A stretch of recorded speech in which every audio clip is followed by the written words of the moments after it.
नमस्कार, ये तस्वीरें आप देख सकते हैं करनाल जिला सचिवालय के सामने की है और कांग्रेस का 51 सदस्यीय दल आज होली जलाकर, धान की होली जलाकर आप देख सकते हैं कि प्रदर्शन करता हुआ नजर आ रहा है। आप देख सकते हैं तमाम नेता सरदार त्रिलोचन सिंह के साथ साथ आप देख सकते हैं रघुवीर संधू और तमाम जो कांग्रेस के नेता है वो यहाँ पर पहुंचे हुए हैं। और आप देख सकते हैं कि बिल्कुल जिला सचिवालय के सामने जो है ये धान की होली जलाई गई है, जिसमें कहीं ना कहीं आप समझ सकते हैं जिस तरीके से जो राइस मिलर पर 12% के टैक्स लगाया गया है, उसके बाद से जो राइस मिलर है वो कहीं ना कहीं किसानों का धान जो बासमती चावल है उसकी खरीदारी नहीं हो रही है, जिसको लेकर बासमती धान की उसको लेकर जो है आप देख सकते हैं कि यहाँ पर पहुंचे हैं और इसको हटाने की मांग करते हुए नजर आ रहे हैं। तस्वीरें आप देख सकते हैं हरियाणा करनाल की है और फिलहाल आप देख सकते हैं कि किस तरीके से जो तमाम जो कांग्रेस के नेता है वो यहाँ पर पहुंचे हुए हैं और यहाँ पर धान की होली जो है जिला सचिवालय के सामने जलाई गई है। बातचीत करने की कोशिश करेंगे। देखिए, किसानों को मुद्दों को लेकर जो कांग्रेस पार्टी है वो लगातार आवाज जरूर उठाती रहती है। अब ऐसे में 12% जो टैक्स जो है वो राइस मिलरों पर लगाया गया और वो अब जो है धान की खरीद नहीं कर रहे हैं, बासमती चावल की खरीद नहीं कर रहे हैं। इस मुद्दे को उठाने को लेकर जो है आप देख सकते हैं कांग्रेसी नेता जो है यहाँ पर पहुंचे हुए हैं और आज कहीं ना कहीं जो धान जलाकर है इसको वो मनाएंगे। आप देख सकते हैं पूर्व कार्यकारी अध्यक्ष हमारे साथ अशोक खुराना जी। सर, क्या कुछ कहना चाहेंगे किसानों को लेकर आज पहुंचे हैं? आज देखिए, हम सभी करनाल के जितने कांग्रेस जन हैं सब एकत्रित हुए हैं। जो सरकार ने राइस मिलर के ऊपर 12% जो टैक्स लगाया है उसके विरोध में हम एकत्रित हुए हैं, क्योंकि टैक्स लगाने से बड़ी भारी क्षति होने वाली है। किसान को पहले ही बहुत परेशानी है, उसको और परेशानी झेलनी पड़ेगी। टैक्स लगने से राइस मिलों ने अपनी जो बासमती की परचेज है वो बंद कर दी। बंद करने से किसान का जो अनाज था वो खेतों में पड़ा है। अगर कोई किसान अनाज मंडी में ले आया तो वो आड़ती के फट पर पड़ा है, उसकी खरीद नहीं हो रही, उसकी देखभाल नहीं हो रही। मौसम प्रतिदिन कोई ना एक दिन छोड़ के एक दिन खराब हो रहा है। किसान के खून पसीने का जो एक दाना है वो बेकार ना जाए, तो इसलिए हम डीसी साहब के माध्यम से सीएम साहब तक ये बात पहुंचाना चाहते हैं कि जो ये 12% जो टैक्स लगाया है ये बिल्कुल गलत है और इस टैक्स को इसको वापस लिया जाए। आज उसी के विरोध में एकत्र हुए। अगर ये वापस ना लिया गया तो आम जन भी, कांग्रेस भी सभी सड़कों पर उतरेंगे और ये मतलब बहुत जो क्षति आगे आने वाले समय में ऐसा ना हो उसके लिए आज हम सभी यहाँ एकत्रित हुए हैं और अपना ज्ञापन डीसी साहब के माध्यम से सीएम साहब तक पहुँचाने के लिए। और उसके बाद ज्ञापन देने के बाद धान की होली जलाई जाएगी और उसके बाद जो सफाई कर्मचारी धरने पर बैठे हैं उनको सभी कांग्रेस जन जितने भी हैं सभी समर्थन देंगे। लगता है कि कांग्रेस पार्टी लगातार जो है किसानों का समर्थन करेगी और अगर सरकार बनती है तो पोर्टल खत्म करेगी। हुड्डा साहब का कांग्रेस जो है वो शुरू से आज तक इतिहास उठा लो किसानों के पक्ष में रही है।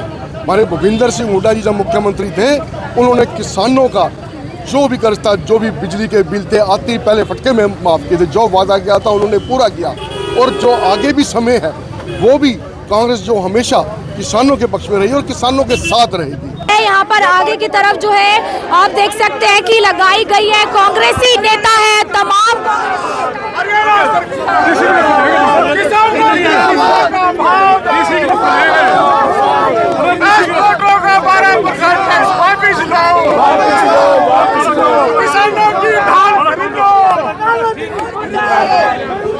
आप देख सकते हैं कांग्रेसी नेता है तमाम जो आज जो है टैक्स को लेकर राइस मिलरों पर जो टैक्स लगा है उसको लेकर यहाँ पर पहुंचे हुए हैं और अपनी मांग रखते हुए नजर आ रहे हैं। एक मांग पत्र भी सौंपेंगे। इससे पहले आपको बता दें कि जो धान है उसकी होली जलाई गई है। आप देख सकते हैं कांग्रेस नेता सरदार त्रिलोचन सिंह साथ में रघुवीर संधू गरोंडा से आप देख सकते हैं आपको नजर आ जाएंगे कि जोरों शोरों से आवाजें जरूर उठाते हुए नजर आ रहे हैं। हालांकि जिस तरीके से लगातार किसानों के कई मुद्दे हैं जो सामने आते रहते हैं और ऐसे में अब कांग्रेस पूर्ण रूप से उनका समर्थन करती हुई जरूर नजर आ रही है। आप तस्वीरें देख सकते हैं करनाल जिला सचिवालय की है जहाँ पर ज्ञापन सौंपने के लिए पहुंचे और इससे पहले जो है धान की होली जलाई गई है।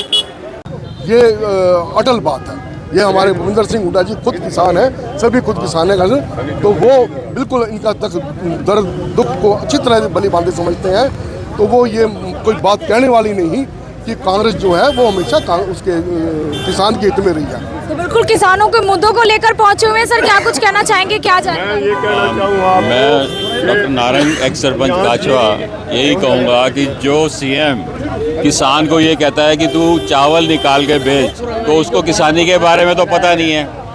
जब किसानी के बारे में सीएम को पीएम को पता नहीं है तो देश पे राज कैसे करेंगे। हम तो यही गुजारिश करेंगे भाई बीजेपी वालों से, भाई अगर राज करना है तो किसानों को तंग मत करो। पहले पोर्टल करवा के तंग कर दिया, अब इस पे जो है टैक्स लगा के तंग कर दिया, तो किसान कहाँ मरे कहाँ जाए। आप किसानों की दुर्दशा तो पहले ही बहुत है, परमात्मा ने कर रखी है, लेकिन आपको बीजेपी ने उतार के किसानों की और दुर्दशा करने के लिए यहाँ भेजा है। मैं यही चाहूँगा कि अगर हमारी आवाज़ सुने तो कम से कम किसानों को उनकी किसानी करने दें, उनको मरने के लिए मजबूर मत करें। बिल्कुल आप देख सकते हैं कांग्रेस पार्टी की ओर से, स्टेट प्रेसिडेंट की ओर से हरियाणा के सभी जिलों में ये धरना प्रदर्शन चल रहा है। इसमें आज हम जीरी की होली फूकेंगे। धान का जो है ना, किसानों के पीछे 4-5 दिन बहुत बारिश रही, उनको बिल्कुल आली होगी वह, उनको कोई राहत नहीं दी इन किसानों ने। किसी दूसरे व्हीकल में ले जाएं, ये उसको पास ही नहीं देंगे टोकन। ये बताओ, एकदम जी फसल आ गई, हम किसी भी वाहन में ले सकें। तो आज हम यहाँ धान पहले ज्ञापन देंगे डीसी साहब को, फिर यहाँ से धान की होली फूकेंगे। उसके बाद वाल्मीकियों को भी हम इनको समर्थन करेंगे जो ये सामने बैठे। तो मेरा नाम है नरेश संधू, पूर्व प्रदेश महासचिव हरियाणा युवा कांग्रेस। बिल्कुल आप देख सकते हैं कि 51 सदस्यीय दल जो कांग्रेस का है वो आज पहुंचा है जिला सचिवालय, और ये 12% टैक्स जो राइस मिलर पर लगाया गया, जिसके बाद उन्होंने बासमती चावल की खरीद जो है वो बंद की है। कहीं ना कहीं उसको लेकर तमाम जो सदस्य हैं कांग्रेस के वो पहुंचे हुए हैं कि 51 सदस्यीय दल यहाँ पर पहुंचा है। सर क्या कुछ कहना चाहेंगे, किसानों के मुद्दों को लगातार कांग्रेस अब उठा रही है। देखिए, आज 51 सदस्यों का जो आप बात कर रहे हैं, यहाँ पर दल बुलाया हुआ था, मगर यहाँ तो सैकड़ों लोग पहुँच चुके हैं। इससे ये पता लगता है कि इस प्रदेश और देश की सरकार से इस लोग कितने तंग हैं, कितने दुखी हैं। अभी आपके सामने वो देखिए, जो हुड्डा साहब ने 13,000 सफाई कर्मचारी लगाए थे, वो बैठे नारे लगा रहे हैं, और यहाँ किसान और मजदूर रो रहा है। इस देश के अंदर एक बहुत बड़ी लूट का षड्यंत्र किया जा रहा है। 2203 रुपये हरियाणा सरकार का परमल धान का रेट है, जो अपने रेट से 200 से 300 रुपये कम बिक्री है, क्योंकि सरकार ने PR चावल के ऊपर पूर्ण तरह से निर्यात पे प्रतिबंध लगा दिया। और अब एक और काला कानून मोदी सरकार लेके आई है, $1200 प्रति टन बासमती चावल के ऊपर निर्यात के टैक्स लगा दिया गया, जिससे किसान की धान की लुटाई हो रही है। मंडियों के अंदर धान पड़ा। अभी 2-3 दिन पहले यहाँ पर बरसात आई, किसानों का कितना बड़ा नुकसान हुआ, ओले पड़े। ये आदरणीय मनोहर लाल जी और मोदी जी इस प्रदेश के और देश के किसानों को बर्बाद करने पर तुले हुए हैं। अभी 2 साल पहले हमारे आदरणीय प्रधानमंत्री जी ने अपने इस देश के धनाढ्य मित्रों को लाभ पहुँचाने के लिए 3 काले कृषि कानून का कानून पास करके किसानों से उनकी ज़मीनें छीनने का कोशिश की गई, मगर इस देश के बहादुर किसानों ने दिल्ली बॉर्डर के ऊपर 14 महीने में 700 किसानों ने अपनी शहादत देकर इस सरकार को झुकने पर मजबूर किया और तीनों कृषि कानूनों को रद्द करवाया। और आज भी हम आदरणीय डीसी साहब को मिलकर एक ज्ञापन देकर इस जालिम और जाबर सरकार को कान खोलने का कार्य करेंगे। जय हिंद, धन्यवाद। बिल्कुल अभी आप लोगों से वीडियो को ज़्यादा से ज़्यादा शेयर करें।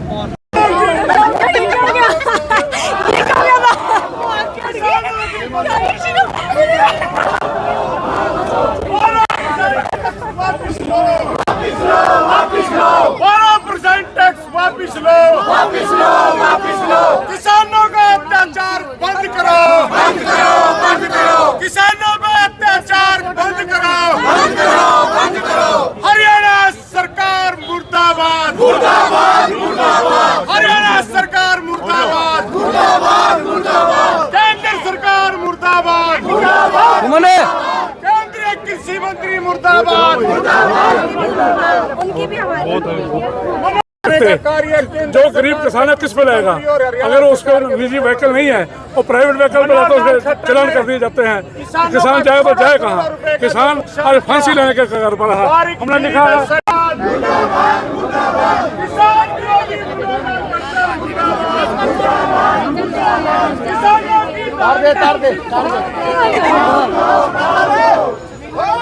कांग्रेस पार्टी के लोग उसका विरोध करते हैं और इस बेईमान और निकम्मी सरकार को हम ललकार कर कहते हैं, ये किसान आपको एक दिन इस प्रदेश से चलता करेगा, आप इसको बर्बाद करने का ठान रहे हो। एक किसान आपका नामो निशान प्रदेश से मिटा देगा। 2024 में जब कांग्रेस की सरकार आएगी, ये किसानों की सरकार होगी, उनकी फसलों का भाव उचित मिलेगा। वही बात दोबारा दोहराई जाएगी, हुड्डा तेरे राज में जीरी गई जज में, खट्टर तेरे राज में जीरी गई ब्याज में। इस बात को लेकर हम निरंतर विरोध करते रहेंगे। कांग्रेस पार्टी किसानों के साथ खड़ी रहेगी, उनकी लड़ाई लड़ती रहेगी। इस चीज को लेकर हम आज आपके बीच में आए हैं। कहाँ से आए हैं? आज पूरे करनाल जिले के कांग्रेस के साथी किसानों की लड़ाई लड़ने के लिए, किसानों की आवाज सुनाने के लिए, केंद्र की सरकार के कान खोलने के लिए, हरियाणा सरकार के बहरे मुख्यमंत्री के कान खोलने के लिए हम सारे साथी इकट्ठे हुए हैं। चौधरी लहरी सिंह विस्तार से बताएं। टैक्स केंद्र सरकार ने लगाया है, वो मिलर कहाँ से लेंगे? आड़ती कहाँ से लेगा? किसान से। आखिर पे किसान नहीं मर रहा है। किसान, आड़ती और मिलर तीनों भाई हैं। ये भाइयों को लड़ाने की साजिश शुरू से करती रही है सरकार। आज 12% टैक्स के साथ साथ भले ही कल को परचेज शुरू कर देंगे, लेकिन टैक्स वापस लिया जाए, क्योंकि टैक्स की मार्जिन किसान को बढ़नी है। दूसरा, मंडियों में जो कमर्शियल व्हीकल पर लेके आते हैं उनके चलान किए जाते हैं। जो छोटा किसान है जिसपे कोई साधन नहीं है, वो कहाँ से लेके आए? वो किराए पे व्हीकल पे लेके आएगा। तीसरा, मंडी की दुर्दशा बड़ी खराब है। पीने को पानी नहीं है, खाने को साधन नहीं है, सोने की जगह नहीं है। किसान दिहाड़ी के घर में है। किसानों की फसल सड़कों पर, दुकान, मंडियों में और खेतों में सड़ रही है। किसानों की दुर्दशा लगातार पिछले 9 साल से दिन ब दिन बिगड़ती जा रही है। चाहे गन्ना हो, चाहे मक्का हो, जौ हो, ज्वार हो, हर फसल का बुरा हाल है। MSP की गारंटी तो दूर रही, जो मार्केट का रेट है उस पर भी नहीं लेते, उस पर भी नहीं तंग किया जाता सरकार द्वारा। सारी कारगुजारियों की जड़ जो है सरकार है, उसके विरोध में हम कृषि केंद्रीय मंत्री के नाम ज्ञापन देने आए हैं। डीसी आपने धान की होली क्यों जलाई है? धान क्यों जलाया गया? क्या करें? फसलें जलाई जाएंगी, जब नहीं लेंगे मंडियों में सड़ जाएगी पड़ी। इसलिए जला के एक माध्यम होता प्रोटेस्ट का, एक माध्यम होता पुतले जलाए जाते हैं। हम पुतला ना जलाकर धान जलाइए, अपने घर की चीज लाई है, जिसको 6 महीने किसान बच्चों की तरह पालता है, उसको अपने हाथों से जलाता है किसान की, तब देखने लायक होती है स्थिति। वो 400 रुपये सस्ता खरीदा जा रहा है। लूट मची हुई है मंडियों के अंदर। व्यापारी दोनों हाथों से किसान को लूटने के लिए लगा हुआ है। उस बात का विरोध करने के लिए, एक्सपोर्टरों का 12% टैक्स हटवाने के लिए, जिससे कि बारीक जीरे में किसानों को उनका भाव मिले और एक्सपोर्टर उसको दोबारा से सुचारू रूप से खरीदना शुरू करे। इसके विरोध में आज हम यहाँ इकट्ठा हुए हैं और डीसी साहब को